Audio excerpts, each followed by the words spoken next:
Kembali lagi bersama saya. Dalam kesempatan kali ini kita akan belajar tematik tema 3, subtema 1, pembelajaran kedua.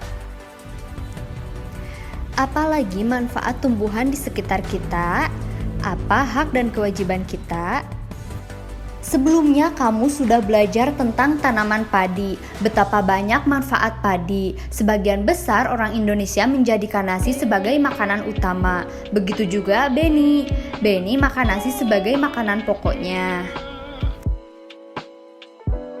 Setiap hari Beni, adik, dan kedua orang tuanya selalu makan malam bersama. Di keluarga Beni, semua orang diberi kesempatan untuk mengambil nasi sendiri.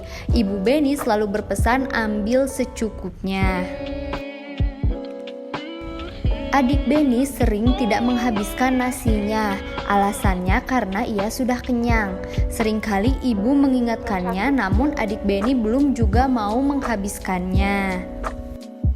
Berbeda dengan adiknya, Beni selalu menghabiskan makanannya. Dia selalu mengambil secukupnya. Diskusikan dengan kelompokmu atau orang tuamu. Yang pertama, apa yang dilakukan adik Beni terhadap makanannya? Jelaskan jawabanmu. Yang kedua, apa yang dilakukan Beni terhadap makanannya? Jelaskan juga jawabanmu.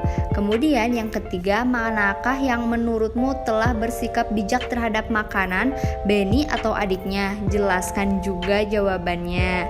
Kemudian yang keempat, ketika adik Beni membuang makanan, siapa saja yang dirugikan? Jelaskan jawabannya. Ketika adik Beni makan malam, apa dia sudah mendapatkan haknya? Jelaskan jawabanmu. Kemudian yang keenam, ketika adik Beni membuang makanannya, apakah dia sudah melaksanakan kewajibannya? Jelaskan jawabanmu. Kemudian yang ketujuh, ketika Beni menghabiskan makanannya, apakah dia sudah melaksanakan kewajibannya? Jelaskan jawabanmu. Tanaman mempunyai banyak manfaat untuk manusia. Selain untuk makanan, tanaman juga menghasilkan oksigen. Kita berhak menikmati manfaat dari tanaman. Namun, kita juga wajib untuk bijak menggunakannya. Salah satu cara bijak dalam menikmati manfaat dari tanaman adalah dengan tidak membuang-buang makanan.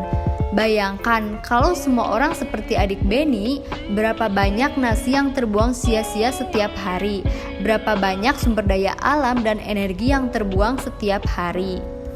Bagaimana dengan kamu? Sudahkah kamu memanfaatkan makananmu dengan baik? Berpikirlah sebelum kamu membuangnya. Sawah dibajak pada hari ke-1, kemudian pada hari ke-21 sampai ke-30 padi ditanam. Pada hari ke-100 padi mulai berbiji dan padi dipanen pada hari ke-120.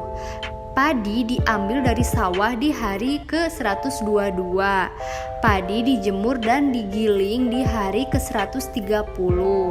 Di hari ke-132 biji padi siap jadi beras, kemudian baru bisa diolah menjadi nasi yang siap untuk dimakan. Perhatikan gambar berikut. Ada gambar A, gambar B, dan gambar C. Berdasarkan gambar di atas, diskusikan. Pertanyaan yang pertama, apa yang dilakukan orang pada gambar tersebut? Untuk gambar A yaitu menebang pohon, gambar B menanam pohon, dan gambar C yaitu merusak tanaman. Apakah tindakan tersebut baik? Jelaskan alasannya mengapa. Kemudian apa dampaknya bagi lingkungan dan apa dampaknya bagi orang lain. Nah, apakah perbuatan dalam gambar tersebut melanggar hak orang lain? Jelaskan alasannya. Apakah orang tersebut sudah melaksanakan kewajibannya? Mengapa? Apakah yang sebaiknya dilakukan? Bijak memanfaatkan tumbuhan berarti kita menghematnya, tidak membuang-buangnya, tidak mengambil secara berlebih dan tidak merusaknya. Ketika kita tidak memanfaatkan tumbuhan dengan baik, berarti kita sudah mengambil hak orang lain untuk menikmati lingkungan yang nyaman. Sekarang lihatlah dirimu, apakah kamu sudah memanfaatkan tumbuhan dengan bijak? Pernyataan, contoh sikapmu yang sudah bijak terhadap lingkungan. Uraiannya misalnya ya, menyiram tanaman setiap hari. Kemudian dampak dari sikapmu tersebut bagi lingkungan, yaitu tanaman dapat tumbuh sehingga lingkungan menjadi indah. Untuk selanjutnya silahkan buka buku siswa halaman 10, kemudian kalian isi ya. Mengambil makanan secukupnya adalah hal yang bijak yang bisa dilakukan untuk menghemat makanan. Kamu berkewajiban menghemat makanan. Saatnya kamu berkreasi membuat kolase dari tumbuhan yang ada di sekitarmu. Apa itu kolase?